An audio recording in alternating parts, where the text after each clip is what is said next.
Welcome. You are listening to Caregiving Secrets with Deborah Greenhut. If you are a family caregiver or expect to be one, and you want to maintain your well-being while caring, then you are in the right place.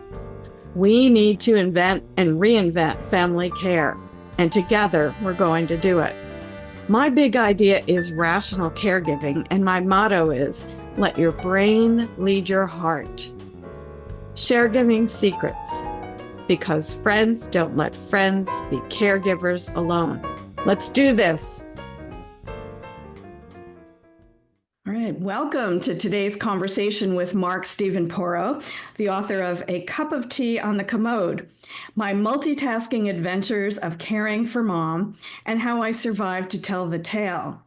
Now, I'm a Jersey transplant, as some of you know, but Mark is the real deal. He's a Jersey guy, exit 163. And he's living a cool life in France now, though, so maybe we'll get to some of the aftermath as well as we go about our interview today.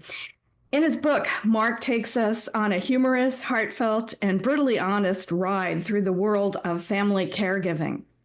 Mark, welcome to the show, and thank you for sharing this part of your life with us. It's my pleasure, and it's good to be back in Jersey. It's been a few years, so this will be fun. All right, looking forward to it. Now, one of the things I loved about your book is how you cared about the reader. So in a way, you took it upon yourself to find the humor inside all the madness and the tears of the book. And one of the places I resonated to a lot was finding out those family secrets about your family. Unfortunately, after it's too late to talk to them about them, but that incident with your dad and the rosary beads where you figured out how he repaired them. Could you start with that? So we start on a humorous note? Yeah. Well, my dad was a strict Catholic. In fact, it was funny. So, well, not funny. I only had 8 days with my dad. He passed 14 years before this incident with my mother, which is what the book's about. And when he did pass, he was kind of a handy guy, not as, let's say, precise as let's say I am with certain things, but he went to church at 13. He started going every day to 6:30 Mass for the rest of his life until I think a few weeks before he passed. And he said that was one of his biggest regrets, that he couldn't go to church and he couldn't pray on his knees. And I said, Dad, you don't need to be on your knees. You know, God's hearing you. Please don't worry about that.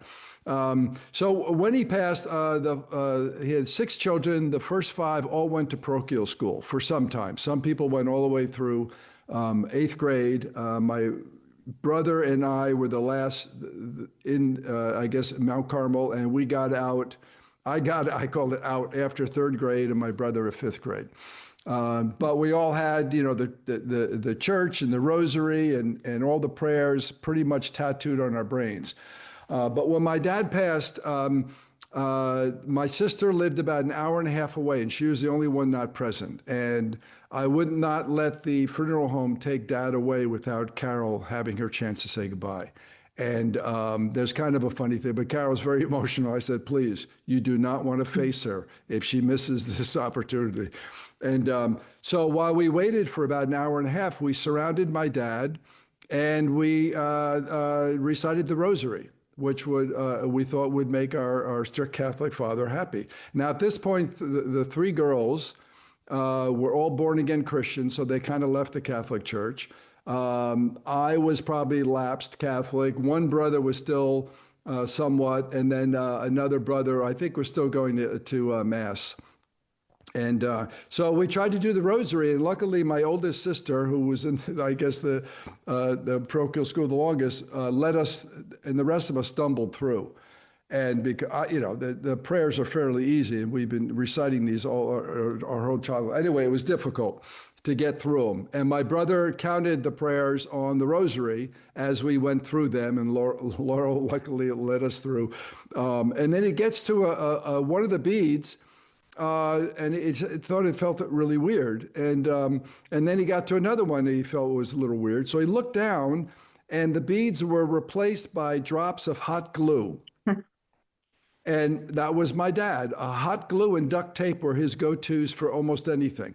And so he actually repaired his rosary with drops of hot glue. And we just, once Michael told us in the middle of, I was trying to pay tribute to Dad on his way to heaven, we just started cracking up and just said this was a perfect moment. It was funny and perfect and just, it was Dad.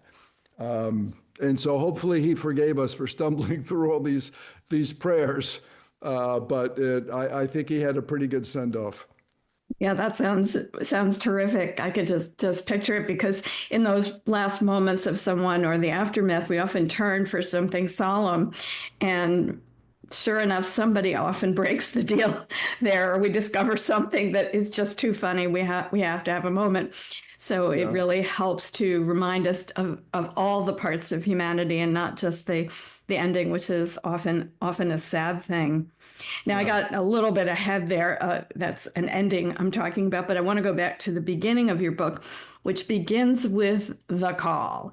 A definite stage of caregiving. So many of us receive the call out of the blue. We don't expect it, and it puts the family into catastrophe mode sometimes.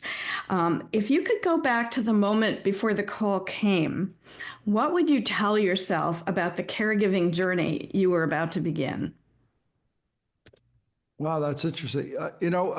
I've been asked a similar question about what advice would I give to, let's say, 10-year-old Mark. And you know what? I would say don't change a thing, because if I made any other decisions other than I did, I wouldn't have been in, let's say, this position to take care of my mom. I was able to drop almost everything. I did have at that point a snack food business in LA, but that was slowing up a little bit. We just recently lost our national distribution. And when I got the call, it was like, Mom's more important.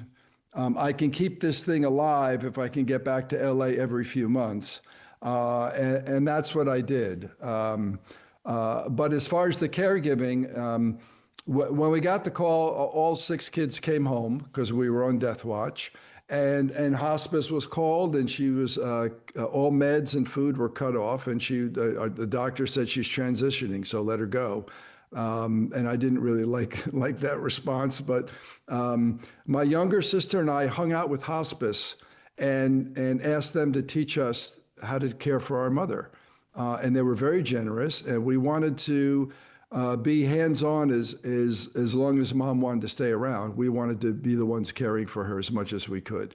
And so we learned a lot of tips and tricks from hospice, and I'm just very thankful for them being so generous, and also probably relieve some of their pressure on them. And it was great that we were willing to do that, and that we did that. And I think after a while, after a few weeks, Mom snapped out of it. And I think I have a chapter in the book called A Silent Scream, and I think it was a cry for help. She wanted love back into her life, and certainly back into her home. She was living in the home we all grew up in, and she was not getting along with people who were overseeing the household duties and stuff. They weren't caregivers, but they were living in the house and supposed to keep her company and cook for her and do the shopping and stuff like that. And there was a lot of tension between the two parties, and Mom hid it pretty well, and they hid it well because they had a pretty good deal, and so that caused some tension in the family, because some people, my brother who hired them, still defended them, and but once I came home, I called it on the front lines, and I got to see exactly what was going on. And I was not happy about any of it. So that was kind of like the catalyst to me starting to think about, I need to step up and play a bigger role in Mom's care. Yeah, and that's a very powerful moment. Some people become the caregiver by default because no one else wants to do it.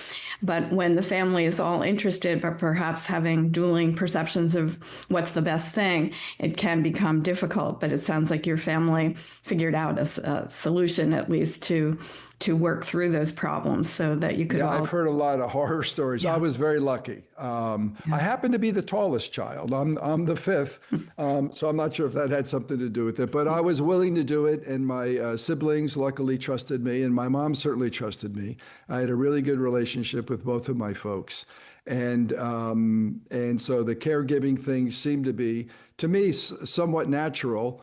I had to learn new things. Luckily, hospice taught me some good things, and I did some research on my own. But it's the right thing to do. You honor your father and mother, and we grew up with that. And I grew up in a lovely household that had led by example and showed us how to care for other people and each other and stuff like that. And it wasn't perfect, but we learned to do the right thing, and this was definitely the right thing to do. Definitely a great life lesson, and speaks so much about the way your family operated even before the caregiving situation came up, which is often a precondition to how it's going to go. Can you talk a bit about your mom's condition? What was the leading edge of that was the thing you had to make the most adjustment to? Well, she suffered from some depression, I think, throughout her life, but she hid it very well. People of that generation, she was born in 1922, my dad in 15. They didn't talk about their personal problems. They didn't talk about pain. They didn't talk about the stress. And they kept all that stuff well hidden. But as she got older, I think it became a little more apparent. And she wasn't all that pleasant to be around. I hadn't been home for a number of months. Because she was just a pain in the neck. You take her out to dinner and she'd complain about everything and make sure everybody shared a miserable evening and stuff like that. She had her moments, but it was creeping up. And about 2 weeks after her 89th birthday, I think that she maybe just looked around and said, if this is going to be my life, I'm done. And she just shut down and kind of willed herself to go. And she was at the senior center at the time. She would go to the senior center about several times a week for social activities and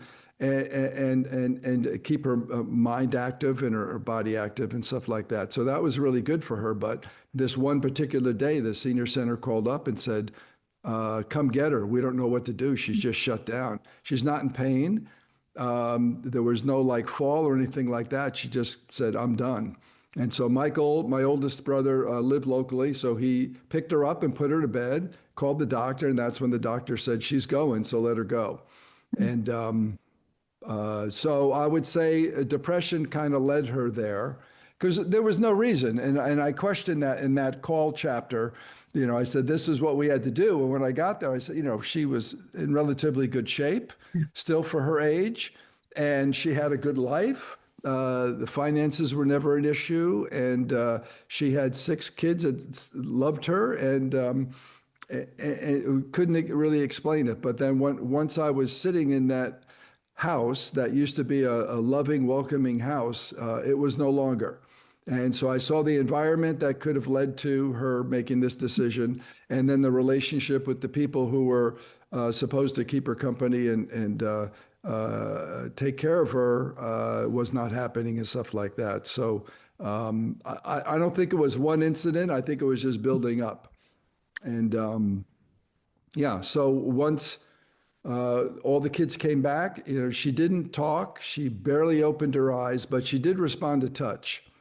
And over the few weeks that, especially when my sister and I were taking care of her, she got more and more responsive to the touch, and I think she finally said, "Okay, I think maybe I'll give it another shot."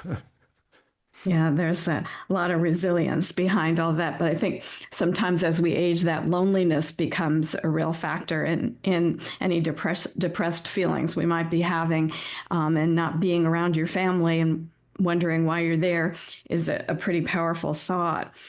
Now, there's a moment in the book when, after all the caregiving that you gave your mother, she asks, and this is a familiar question for many family caregivers, I think, now what is it I call you? And that's such a deeply human moment. Mhm. Was that a kind of turning point for you in your understanding of what the caregiving was about? Well, again, I think both of my parents were pretty funny people, and luckily they passed that on to their kids. So I took it more in a humorous tone. I didn't take it personally, and then I wrote the chapter about it. So out of the six children, at that point, several months into doing the 24/7 care, and apparently I'm the only one whose name she couldn't remember. So, and again, she had a wicked sense of humor. So I thought she was at first joking. Every morning I would greet her and then usually give her a cup of juice. And so this one morning I bring her juice and she says, "Well, what is it I call you?" And I said, "You're kidding, right?" And she said, "No." And I said, "Name your children." And she says, "Laurel, Carol, Michael, David, DC." And I said, "And?" Stumped. Hmm. And I said, "Mark." And she goes, "Oh, Mark. Mark with a K?" And I said, "Yes, Mark with the K. You named me." And then I said, "Oh, and I'm your favorite son." And she says, "But I don't have favorites." And I said, "Well, you have a favorite to forget." And so instead of really taking that to heart or personally, I wrote my name in big block letters and taped it to the ceiling for a visual aid. And so when I would come in the morning, she'd be laying in bed and I'd say, "Good morning." She'd say, "Good morning." And then her eyes would shoot up to the ceiling for help. And then she'd say, "Mark." And she was very happy with that. So after a few weeks, she got to know who I was.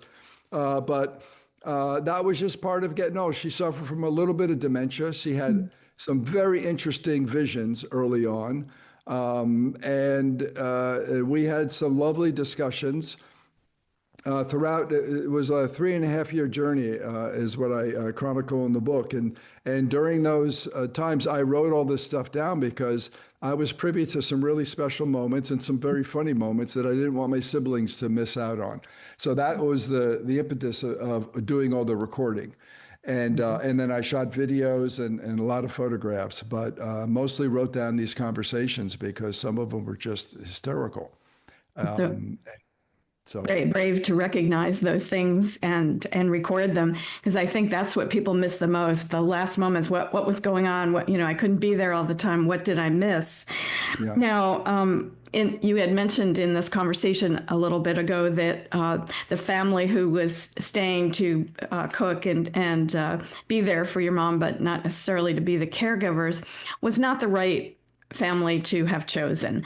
But later on, you do find someone, I think her name is Marina, Yeah. who became the rock of the family. I think you said she brought peace and competence, or I'm summarizing a little bit, and Yeah. even humor to this very difficult time in your family's life. So for listeners who are feeling overwhelmed or burned out, and that's a common complaint of caregivers, how do you recommend they go about finding their Marina? Boy, well, that was I would say a gift, and that came out of my mom almost outliving me. The stress of I would have to relate it to the doctors couldn't really figure it out, but I had to go through three major surgeries, and the first one they said if I waited a little bit longer, I probably would have been a goner. So that was interesting. So after I recovered from those. I could no longer do the heavy lifting. At that point, I carried mom everywhere. I mean, we had a wheelchair, but when we'd go out, I would call it gallivanting, and I'd carry her, to the car and carry her out of the car and then put in the wheelchair and all. So I couldn't do that heavy lifting anymore.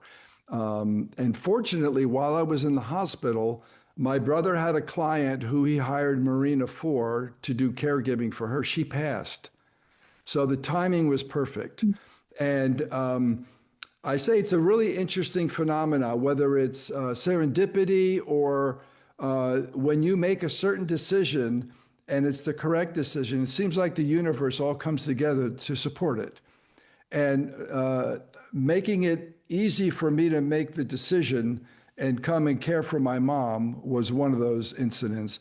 And Marina coming into our life at that point was great. And so I was still there in like a supervisor role. And then Marina was smart. She took a Sunday off every week. And so I was back on duty, full duty And maybe at that point I could do some lifting, but she was great and very unique because I didn't take over the 24/7 caregiving until my brother and I interviewed new people to do this and was not successful. It's very difficult to find somebody who you trust and who's certainly competent and who's, because we had some people who were just insane and other people who were more needy than my mother was. They needed the emotional support more than my mother needed the, personal care.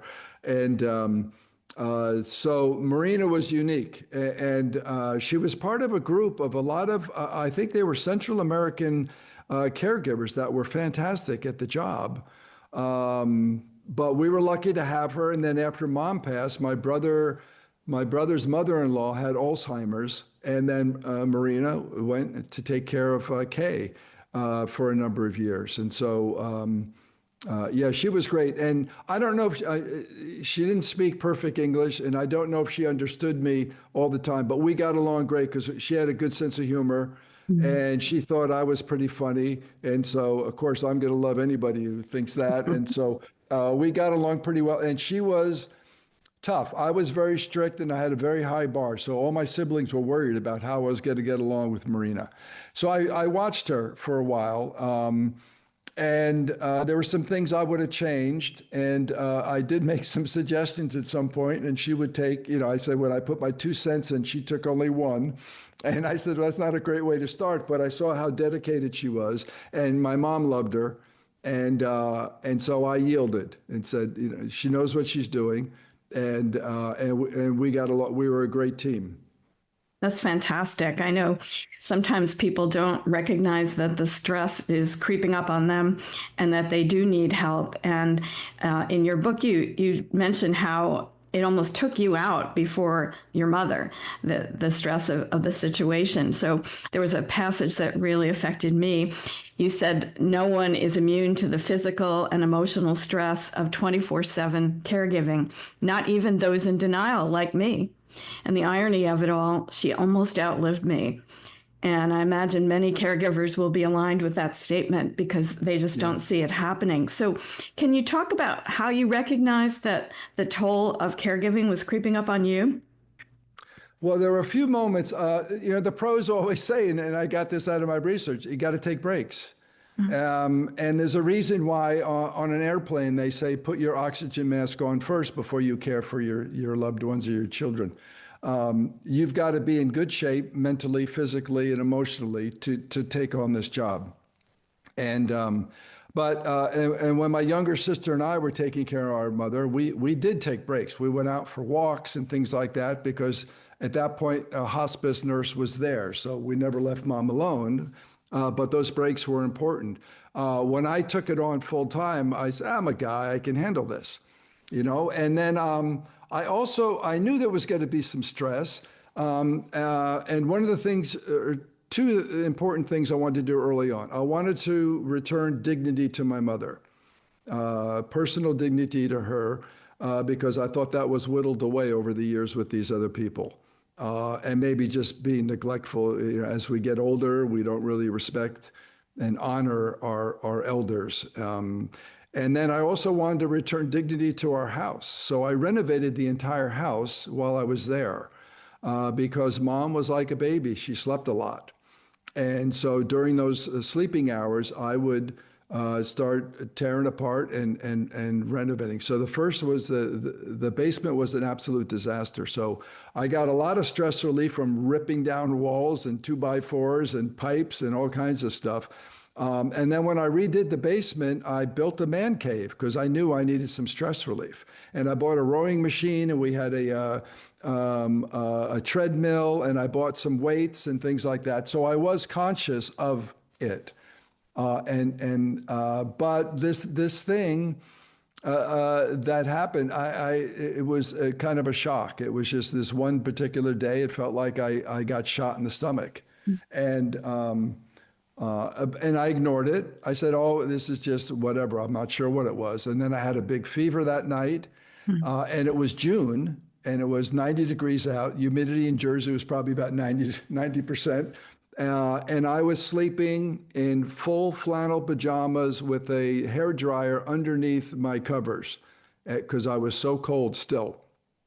And then the fever broke the next day. And then I figured, oh, maybe I just worked out too hard. So I took a day off and then I worked out again. And then this stuff came back again in a big way. And then so it was, I think, a total of 4 days. I drove myself to the emergency room. And as soon as I mentioned I have a pain in my lower left abdomen, they said diverticulitis. And I never heard of that before. And it was not only, it was, the receptionist knew right away. They did a CT scan and they found out it was not only that, but it was punctured. And that was the infection that caused the fever. And that's the one they said, if it got into the bloodstream, I would have been gone. So that was a wake-up call, obviously. And so it was funny because when I called can I swear? Because this is one bad word. Is that okay? Absolutely. It's Jersey. So I called my brother. I'm in the hospital, and they said, this is serious. You have to go through surgery. And nobody knew because I drove myself over to emergency. And so I called my brother and I said, we have a problem and it may be serious. And I said, we need to find somebody to care for mom. I may be here for a while. And he went, oh, shit. And I wasn't sure if that was my predicament or his, because now we had to find someone new. So one thing good about that, or a couple of good things, my motivation to get better, because it was major stuff. They did some things and I ended up losing about a 1 foot of my intestines during this thing. But I wanted to recover as quick as possible because I wanted to get back to taking care of my mom. So that was some motivation. But also at that point, I needed help walking like my mom did. I had to wear diapers while I was in the hospital like my mom did. I drank Ensure and this protein mix, that the same stuff we gave my mom. So I was almost in the same condition. So the empathy for my mother just multiplied like crazy. So I guess that was a good thing. And the ice chips in the hospital were excellent. But the rest of it I could have done without. But it was, it was interesting. So I would have to say, the pros say, take breaks, please take breaks. I learned it the hard way. Yeah, some people come out of caregiving a bit battle scarred from having to learn those lessons over and over again, not caring for yourself. Your memoir continues after your mother's passing, and in talking about that after the last goodbye, there is another stage of caregiving beyond when the person is needing you anymore.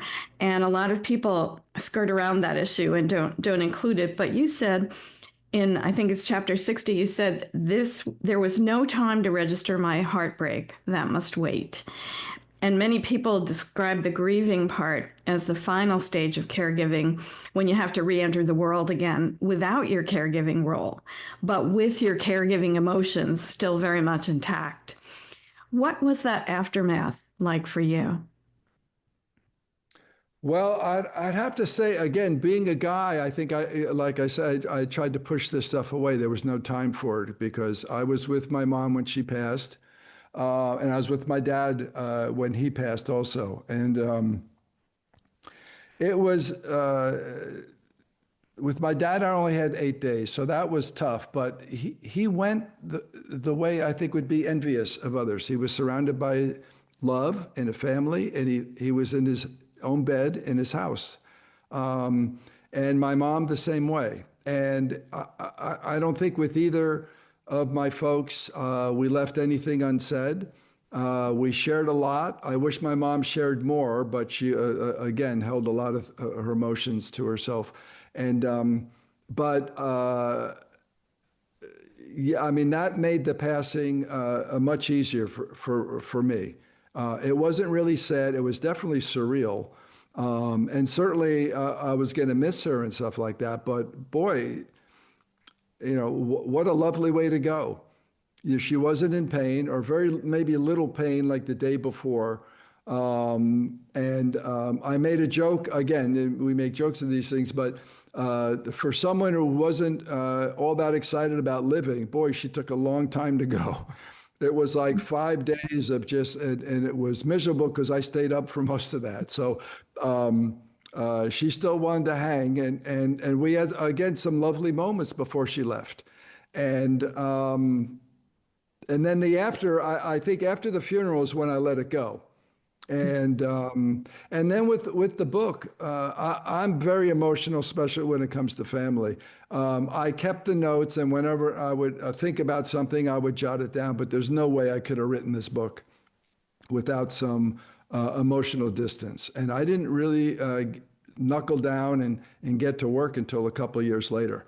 A couple of years later, I was living in France, and this room is where I wrote the book. And yeah, so that took that time. And I'd have to say that was all part of the grieving process. And that's how I dealt with the grieving process. And I'm probably still going through it because I'm doing all these, the book was certainly part of that. And I'm sharing Mom's story all over the place. And it's lovely because it keeps her in the present. But I think it's still perhaps part of the grieving. A lot of times people are reluctant to share a story, especially when it contains so many personal moments. And yet, one of the things we're highlighting today is that communication has been a very important part of the story that you're telling, too, that your family was able to talk about things and your mom was able to say things. I would be remiss if I didn't ask on behalf of my memoir students here, how do you get over revealing the family secrets when you write a memoir? Well, that's a tough, that's a tightrope. But my goal was to write an honest book, and some people have called it raw. And there's some things I probably didn't say, but I didn't want to, let's say, portray me as an angel, because I'm certainly my flaws are there. For everybody to deal with any way they want. My mom's flaws were there. There are a few that I think I exposed of my siblings, and certainly my dad.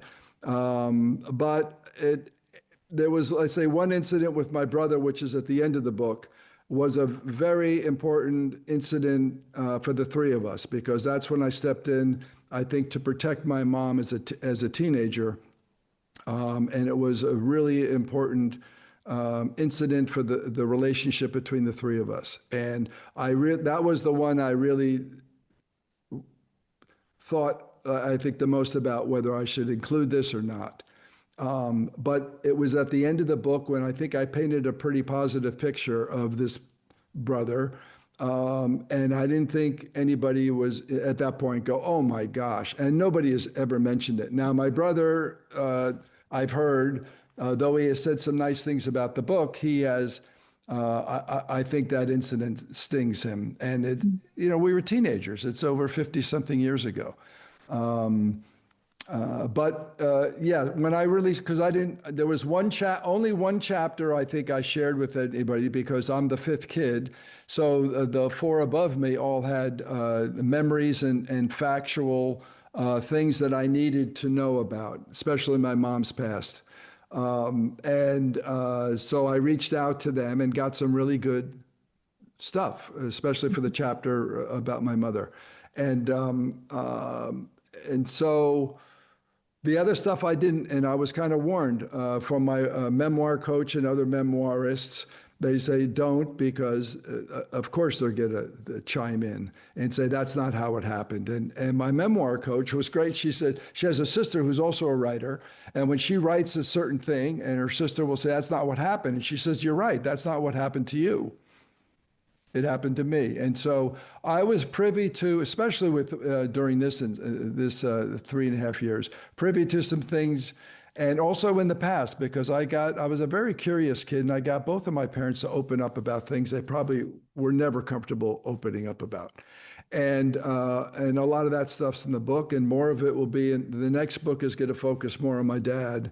And it brought us closer together. And some of it may be a little shocking for my siblings to read or I guess find out for the first time. But Overall, I think they've all been very generous. So but it's tough. You know, you put your heart and soul into something and you don't know if you're going to tick somebody off or if it's going to resonate with anybody, especially strangers. But that's been the gift of this book because it's been lovely. The response has been fabulous. And the personal notes I've received from strangers, a lot of people from my hometown who I haven't been in touch with or didn't really know, but they're from my hometown.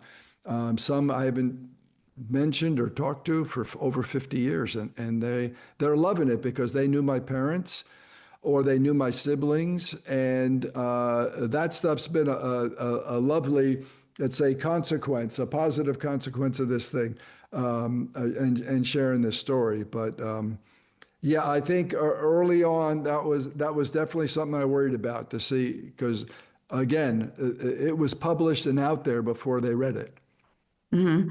So it's too late to change things. Now, my one brother did make some objections, and my sister said I got her college major wrong.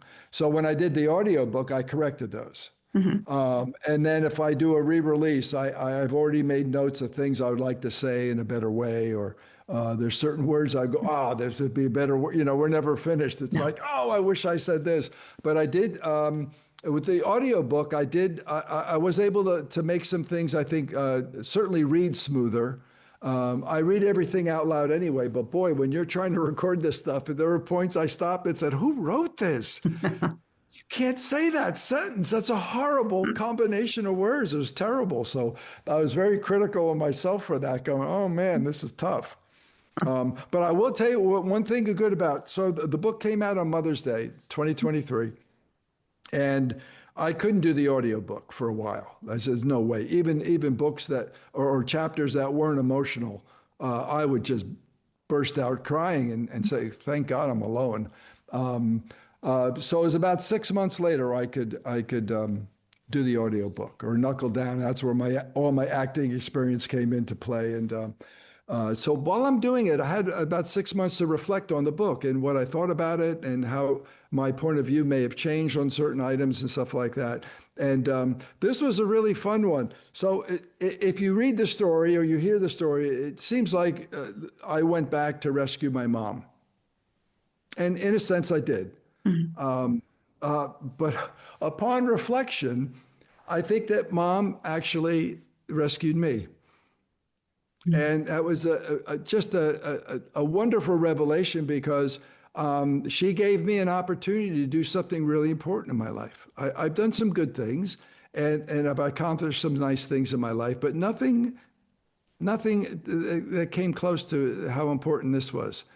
And she gave me that opportunity, whether she was conscious of it or not, and I fortunately jumped on it, and it was lovely. And so I thank her every day for that opportunity, and I kind of thank myself for being smart enough to do it and jump on it. So that was a lovely revelation that came out of taking, again, some more emotional space between the two versions of the book.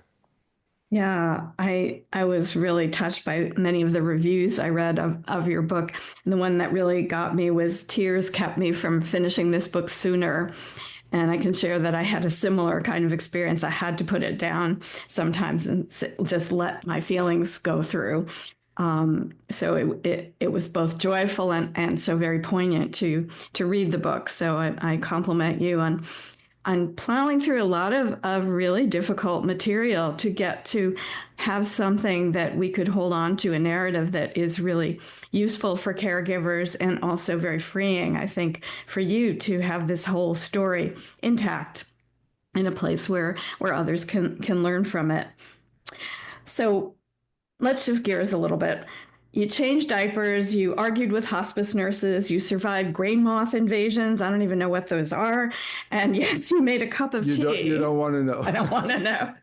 And yeah. you made a cup of tea on a commode.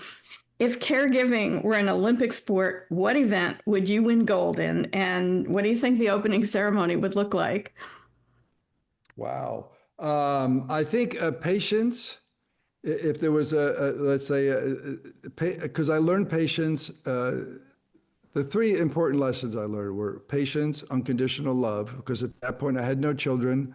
My first child was my mom, and I was never married, and by choice, and empathy. But empathy is not something I was unfamiliar with, because as a designer, you have to empathize with the end user of whatever you're designing. You have to know your client and who's going to be using it, who's looking at whether it's a brochure or a logo or a product. How are they going to interact and react to the shape of something, the color of something, the placement of it, and things like that. So I kind of had that going. But also as an actor, you have to put yourself in the shoes of the person you're playing or the character you're playing. And so empathy is a big part of that. And certainly going through those emergency surgeries that I did it embellished any kind of empathy that may have been lacking. So those are three very important lessons. If we could put those, I'll take the gold, silver, and bronze in those. I don't think you have to be modest about that at all. It sounds like that kind of journey where you're going to come out on the top of the platform. And the humor. Humor was the main thing, because my mother was very funny. So was my dad. And that helped because, I did ask her for permission to do this. After I cared for her, I went back to LA, and then I came back a few months later for a nephew's wedding at the Jersey Shore. And so I took care of Mom for another, let's say, 2 weeks. So I told the people, relax, I'll take care of all the cooking and taking care of Mom. And during that time, she just blossomed. Again, it was her first outing since this near-death experience back in February. And she was the belle of the ball. She was just lovely and had a great time and wanted to get up and dance. And she's in a wheelchair. No, don't do that. Growing up with three sisters with long hair, I learned how to take care of hair and things like that. So I took special care in dolling her up. And during that trip, I just said, she deserves this. And I asked her if she wanted me to come back and make sure I do this for the rest of the time she wants to be here. And she said yes. And so that was very important. And I said, okay, if I do this, first of all, we're going to have fun. So I kind of set that rule right away. And then I also said, you trust me? She says, yes. I said, you trust that I'll keep you safe and healthy for the rest of your life? She said, yes. I said, okay, well, that means I'm in charge. Now you must obey me. And her mood completely changed. And then, but she puckered up for a kiss. Like I called her a kissing bandit. She loved the kisses. And I wasn't sure if that was a sign of surrender or one wishing me luck. So I gave her a kiss and hoped for the best, because she could be a very tough cookie. And so I knew what I was getting into. And but I think it worked out great. We both laughed a lot, even in silly moments. So there's one moment where it's quite a routine to get her ready for bed at night, right? So the trip to the commode, then the sponge bathing, and then body lotion and take care of any medical needs, and then new diaper and change the bedding. And so just as I'm about to tape the new diaper, she starts peeing on me. And that might be cute if you're a new parent with a newborn, but not when it's your 90-year-old mother. And I'm like, Mom, I just about to finish. Why now? And she says, it's natural. And so how can you be mad? I mean, so she helped diffuse a lot of any tension and stress, through that. So I just started all over again. And then before buckling it up, I said, are you sure you're done now? She had no control over any of that stuff. So it was fine. And again, we have to accept that. They're still your mother and you still love them, but they're slower and more fragile, and things have changed a bit. Right. And we have to cross a lot of taboos like the ones that you mentioned in order to be a good caregiver. There's no more privacy. This is the deal. I so appreciate your bringing all the laughter and vulnerability to today and to your book. It's a lot of hard-earned wisdom on the topic, and you shared quite a few experiences with us. And I think your story reminds us that caregiving is not just a role, it's a transformation. of both people. The love that goes back and forth between you and the care makes for a very different identity, I think, at the other end. Sometimes it comes with a tiara, a bidet, and a salad bowl against the oven door, but we can't always say how that's going to go. That one up, didn't you? I did. The readers are going to have to look at the book, though, to find out about that. We'll leave them hanging with that. But I did want to ask you, is there any last word you want to put forward for caregivers so that we give them the best of your wisdom? Well, I'd say again, take the breaks.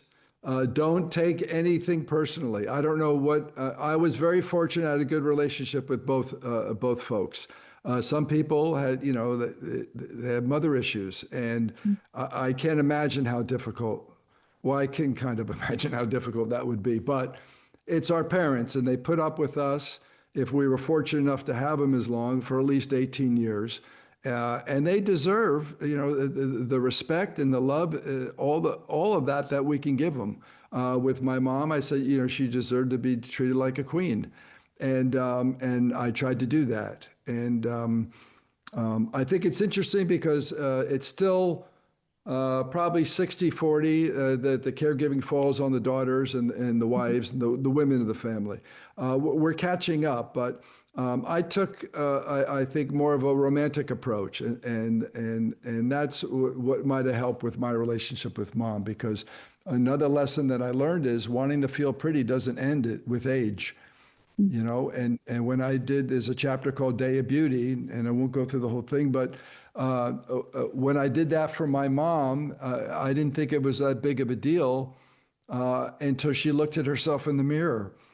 And the power of a little gesture of a son wanting his mother to feel pretty again was just amazing. And it was infectious. I mean, it certainly affected me. I didn't realize how powerful it was.